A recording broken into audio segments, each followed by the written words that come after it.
नमस्कार। स्वागत है आपका अपने चैनल दैवज्ञ में। मित्रों, आज हम कुंडली मिलान के ऊपर एक चर्चा करेंगे कि कुंडली मिलान जितना कि आसान समझा जाता है, क्या ये वास्तव में उतना ही आसान है जो सबके बस की बात है। मित्रों, आज के भौतिकतावादी युग में वैसे तो हमारी पुरातन संस्कृति परंपराएं जो समाज में प्रचलित हैं वो पिछड़ती जा रही हैं, क्योंकि आज की युवा पीढ़ी धन कमाने की अंधी दौड़ में हमारी संस्कृति, हमारी सोशल वैल्यूज को ताक पर रखकर ना जाने क्या हासिल करना चाहती है। इसी कड़ी में जब युवक युवतियों की विवाह की उम्र होती है तो अव्वल तो वो जन्मपत्री के महत्व को ही नकार देते हैं और स्वयंवर रचाना अपना जन्मसिद्ध अधिकार समझते हैं। इसी कारण बेमेल की शादियां जितनी जल्दी होती हैं उतनी जल्दी वो तलाक की दहलीज तक भी पहुंच जाती हैं और लोग कोर्ट कचहरी के चक्कर लगाने शुरू कर देते हैं।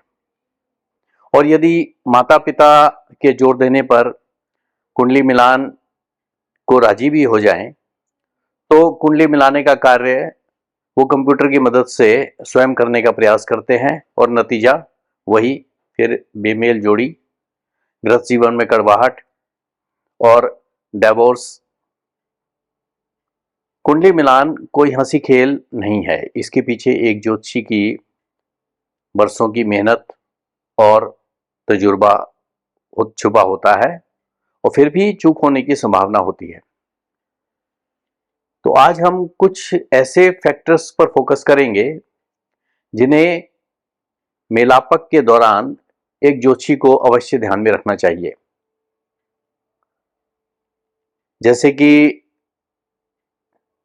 आमतौर पे विद्वजन जानते ही हैं कि विवाह योग्य युवती की कुंडली में लग्न से शरीर, द्वितीय भाव से कुल विचार, चतुर्थ से रिश्तेदारों से कैसे संबंध होंगे, पंचम से संतान, सप्तम से दाम्पत्य सुख और अष्टम से विवाह बने रहने की गारंटी इत्यादि, इन सब बातों का विचार किया जाता है। तो एक ज्योतिषी को इन बिंदुओं पर सबसे पहले दृष्टि जानी चाहिए। इसके साथ यह भी ध्यान देने योग्य बात है कि लग्न से सप्तम में कोई ग्रह ना हो। चंद्रमा से सप्तम में पाप ग्रह तो नहीं है, ये देख लेना चाहिए। 6, 7, 8 भाव में पाप ग्रह विवाह भंग की संभावना को दर्शाते हैं और शुक्र का पापकर्त्री में होना कुंडली में ये भी विवाह की सफलता के लिए एक अशुभ चिन्ह है। अब इसके बाद जिनका विवाह हो रहा है, क्या उनमें आपस में प्रेम प्रीति है और आगे भी बनी रहेगी? इसके लिए हमारे ऋषि मुनियों ने युंजा विचार का विधान बताया है, जिसमें यदि लड़का लड़की की नक्षत्र एक ही युंजा में पड़े तो उनके अंदर आपस में बहुत प्रेम और लगाव रहता है। अगर नक्षत्र अलग अलग युंजा में पड़े तो उसके स्वाभाविक लगाव में थोड़ी सी कमी आ जाती है।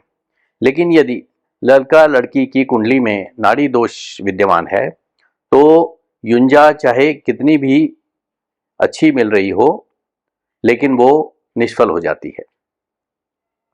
उसके बाद में आता है एक ज्योतिषी को देखना चाहिए, कुटुंब के बारे में जानकारी हासिल करनी चाहिए, अर्थात कुंडली में कुटुंब के भाव को भी अच्छी तरह से जांच पड़ताल कर लेनी चाहिए, क्योंकि विवाह के उपरांत वर वधू एक नए कुल के साथ में जुड़ने जा रहे होते हैं और विशेषकर कन्या के संबंध में नए कुटुंब की जानकारी होना वैवाहिक जीवन के सुख के लिए अत्यावश्यक है, क्योंकि कन्या अपना अधिकांश जीवन नए परिवार के संग ही बिताने वाली है। सेकंड हाउस हम सभी जानते हैं परिवार को बताता है, और वर्ग की कुंडली में यह भाव कन्या का कुटुंब भाव है। ध्यान दें कि इस भाव में कोई क्रूर ग्रह या पापी ग्रह जैसे मंगल राहु तो नहीं है, क्योंकि अगर ये विद्यमान है तो ऐसे में उस परिवार में परिवारजनों का स्वभाव अभिमानी, हठी और व्यवहार में आक्रामकता होगी, यानी कि वो जिसको हम कहते हैं कि हमेशा लड़ने मरने पे उतारू रहते हैं, मतलब उनके व्यवहार में एक इस तरीके का आक्रोश नजर आएगा।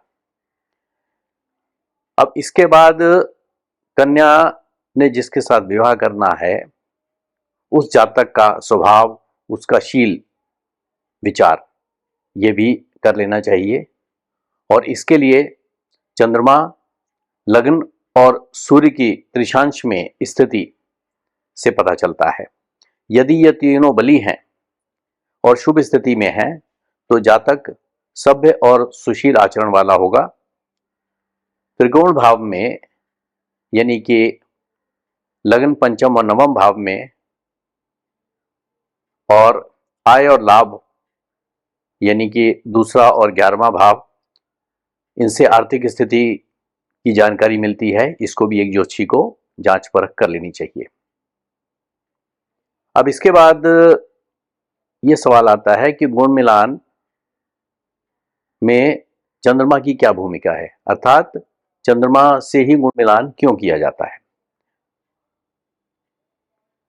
अब प्रश्न उठता है कि युवक युवती की जन्म पत्री में गुण मिलान चंद्रमा के आधार पर किया जाता है, इसके पीछे वजह क्या है। ऐसा इसलिए क्योंकि विवाह जो है वो तन का नहीं मन का मिलन होता है, और जब दो अनजान व्यक्ति आपस में उनके मन मिलेंगे तभी वो लंबे समय तक एक साथ रह पाएंगे, गृहस्थी को सुचारू रूप से चला पाएंगे।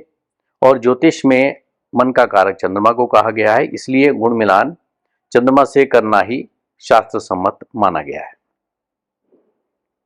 अब इसके बाद में एक कंफ्यूजन होता है कि क्या गुण मिलान ही कुंडली मिलान है या दोनों में कोई भेद है। तो अधिकांश लोग गुण मिलान को ही कुंडली मिलान मानकर विवाह करने को राजी हो जाते हैं, जबकि एक विद्वान ज्योतिषी को अनेक दूसरे पहलुओं पर भी गौर करना चाहिए। प्रेम प्रीति के साथ विवाह के बाद आर्थिक स्थिति में सुधार होगा या विपरीत परिस्थितियां बनेंगी, यानी कि हमारी फाइनेंशियल पोजीशन जो है उस नव दंपति की डाउन हो जाएगी। कहीं ऐसा तो नहीं है। आगे आने वाली दशाएं जो हैं वो तरक्की देने वाली हैं या नहीं, संतान होने की संभावनाएं, उस पर भी विचार करना चाहिए। और वैवाहिक जीवन पर कोई आंच तो नहीं आ रही, अर्थात कोई डाइवोर्स का या कोई वैधव्य का योग तो कुंडली में निर्मित नहीं है। और कुजादि अर्थात मंगलिक दोष विचार, इसको भी कर लेना चाहिए। अब मंगलिक दोष जिसको कि दक्षिण भारत में कुजादि दोष बोलते हैं, उत्तर भारत में 1, 4, 7, 8, 12 भाव में यदि मंगल, शनि, सूर्य, राहु या केतु इनमें से कोई एक ग्रह या एक से अधिक ग्रह विद्यमान हो तो जातक की कुंडली को मंगली दोष वाली कुंडली कहा जाता है। मंगल विवाह योग्य आयु यानी 28 वर्ष में सबसे प्रबल और विवाह भंग कराने में मुख्य होता है, इसलिए इसको मांगलिक दोष कहा गया है। दक्षिण भारत में सेकंड हाउस को भी काउंट करते हैं, क्योंकि मंगल के अलावा अन्य ग्रहों से भी दोष बनता है, इसलिए कुज प्लस आदि अर्थात कुज आदि दोष कहा गया है, जो कि ज्यादा तर्क संगत लगता है, क्योंकि उसमें कुज यानी मंगल के अलावा बाकी और 4 ग्रह भी विद्यमान हैं जो कि हमारा इस दोष का निर्माण करते हैं।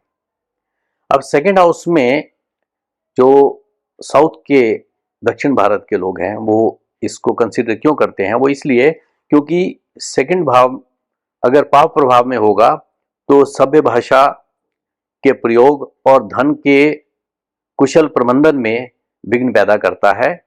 और लड़का लड़की दोनों की कुंडली में यदि समान भावों में पाप प्रभाव हो तभी कुंडलियां बैलेंस हो पाती हैं, इसलिए इन बातों का विशेष तौर पे ध्यान रखना चाहिए। मांगलिक दोष का विचार लगन से तो मुख्यतः सभी करते हैं, लेकिन इसके साथ साथ में चंद्र लगन और शुक्र लगन से भी करना चाहिए। अब इसके अलावा मंगलिक दोष जैसा ही प्रभाव इन डिसगाइज यानी कि गौण रूप में भी कुंडली में विद्यमान होता है, उस बात के ऊपर भी एक ज्योतिषी को अवश्य ध्यान देना चाहिए, गौर कर लेना चाहिए कि कहीं सप्तमेश 6, 8, 12 भाव में तो नहीं है। तो ये एक नेगेटिव स्थिति है, और अगर वो अफ्लिक्शन में है तो और भी ज़्यादा स्थिति सीरियस हो जाती है। सप्तमेश 7th हाउस में यदि किसी पाप ग्रह के साथ में युति कर रहा है तो ये स्थिति भी अच्छी नहीं मानी जाती। 7th हाउस में चंद्रमा, बृहस्पति या शुक्र कोई एक हो तो ये भी एक विवाहोत्तर जो दाम्पत्य जीवन है उसके लिए अच्छा नहीं माना जाता। मंगल शुक्र की युति कुंडली में कहीं पर भी हो और साथ ही 7th हाउस से भी वो कनेक्टेड हो, यानी कि 7th हाउस को कहीं ना कहीं से वो प्रभावित कर रहे हों, तो ये स्थिति भी वैवाहिक जीवन के लिए अच्छी नहीं होती। सप्तमेश यदि दूसरे, तीसरे या 11वें भाव में हो तो ये स्थिति भी अच्छी नहीं मानी जाती। ये स्थितियां वैवाहिक जीवन में अच्छी नहीं है, कहीं ना कहीं विवाह भंग करने का कारण बनती हैं। कहीं ऐसा कोई कॉम्बिनेशन कुंडली में मौजूद तो नहीं है, ये हमें अवश्य देख लेना चाहिए। अब मांगलिक दोष में जिसमें कि मंगल को प्रमुखता दी गई है, तो अगर नीच का मंगल हो तो क्या होगा? तो विवाह लग्न के संदर्भ में नीच, अस्त्र या शत्रु राशि में गया हुआ मंगल को लग्न नाशक ना मानकर साधारण और कार्य सिद्ध करने वाला माना गया है। कुंडली मिलान में भी यदि मंगल शुभ पंचक में हो तो साधारण मंगलिक दोष ही बनाता है। इसके बाद में आता है ये सारी बातें देखने के बाद कि शादी की डेट कौन सी फाइनल की जाए, इसके बारे में बहुत गहन विचार करना होता है। इसके लिए पंचांगों में विवाह के लिए सब लग्न वगैरह दिए होते हैं, लेकिन इसके साथ साथ में जो एक ज्योतिषी को और बात का निर्धारण करना चाहिए कि क्या वो शादी की डेट कहीं जातक का जन्म मास, जन्म तिथि या जन्म नक्षत्र या जन्म लग्न के टाइम पर तो नहीं पड़ रही है, क्योंकि इस समय में विवाह करना शास्त्रों में निषेध बताया गया है और इसकी शास्त्र आज्ञा नहीं देते हैं, तो इसको अवॉइड करना चाहिए। विशेषकर प्रथम यानी कि जो सबसे प्रथम संतान है, बड़ी संतान, ज्येष्ठ पुत्र या पुत्री जो भी है, उनके विवाह में इस नियम का जो है बिल्कुल कड़ाई से पालन करना चाहिए। यदि बहुत ही इमरजेंसी हो तो छोटी संतानों के संदर्भ में इस नियम में कुछ ढील दी जा सकती है।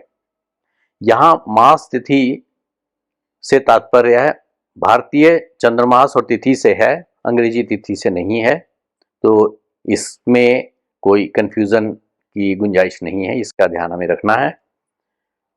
अब इसके साथ साथ में किसी किसी देश के हिस्सों में माता पिता के विवाह के मास में भी विवाह ना करने का चलन है। हालांकि शास्त्र इस बारे में साइलेंट है, लेकिन हमको फिर भी देश काल पात्र के अनुसार अगर ऐसी कहीं पर कोई ऐसी नियम पालन करने का प्रचलन है तो हमें उसका सम्मान करना चाहिए और उसको उसके अनुसार ही पालन करना चाहिए। तो मित्रों, ये थी कुंडली मिलान एक नए सोपान में। आशा करता हूँ ये चर्चा आपके लिए लाभदायक होगी। धन्यवाद।